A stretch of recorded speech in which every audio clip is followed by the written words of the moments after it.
As a result, they are required to report to the Sunshine List any employees that make over $100,000 per year. And I understand that they have frozen non-union compensation since 2008. I'm sure the member opposite is interested to know that the Auditor General is in fact looking at Orange right now and doing a value for money audit, and I know we certainly all look forward to the results of that audit, Speaker. New question, the member for Parkdale High Park. Thank you, Mr. Speaker. My question is also to the Premier. In Ontario today, tenants who pay for their utilities as part of their rent could still have their vital services cut off if the landlord fails to pay the bills on time. In January of this year, tenants in a 3-story apartment complex, Elrose Manor in Windsor, had their power cut off in the dead of winter. The tenants paid their utilities as part of their rent. However, they were left out in the cold because their landlord failed to pay their bill. I'm introducing a bill today that would protect tenants from having their utilities cut off, and it's supported by David Holshansky from the University of Toronto and also Mary Fedoro and the members of ACTO, among many, many others in the province. Will this government also support this bill and ensure protection for all tenants in Ontario? Speaker, the Minister of Affairs and Housing.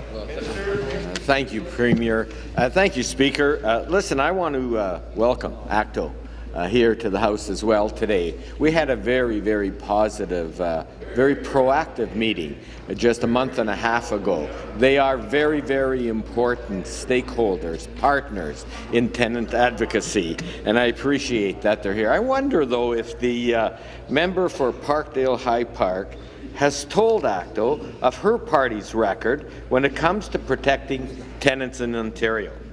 They voted against reforms to the Residential Tenancy Act that have doubled fines for landlords who fail to protect vital services.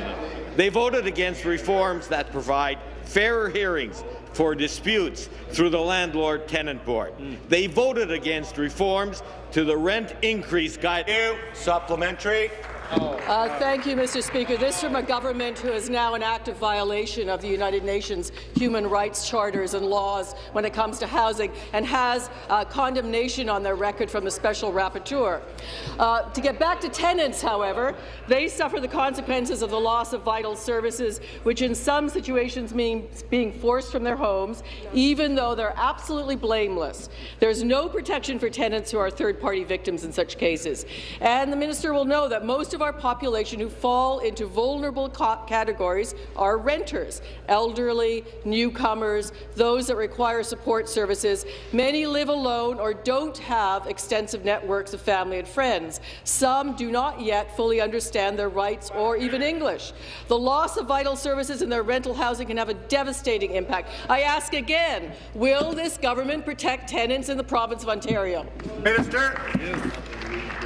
First of all, we're very proud of Bill 140, the bill that this House unanimously supported, including the member from Parkdale Park. Just to reinforce that the NDP is the party that voted against reforms to the Residential Tenancy Act that have doubled fines for landlords who fail to provide vital services. They're also the same party who voted against $2.5 billion for affordable housing today that has benefited 680,000 low-income tenants across Ontario. She called our $1.2 billion investment at the height of the recession in affordable housing as crumbs. I don't think ACTO agrees with that. We are very, very proud of our record. We will compare our record in advocacy of— New question, the member from Haliburton, Fort Lakes Brock. My question is through you to the Minister of Energy. Minister, there has been great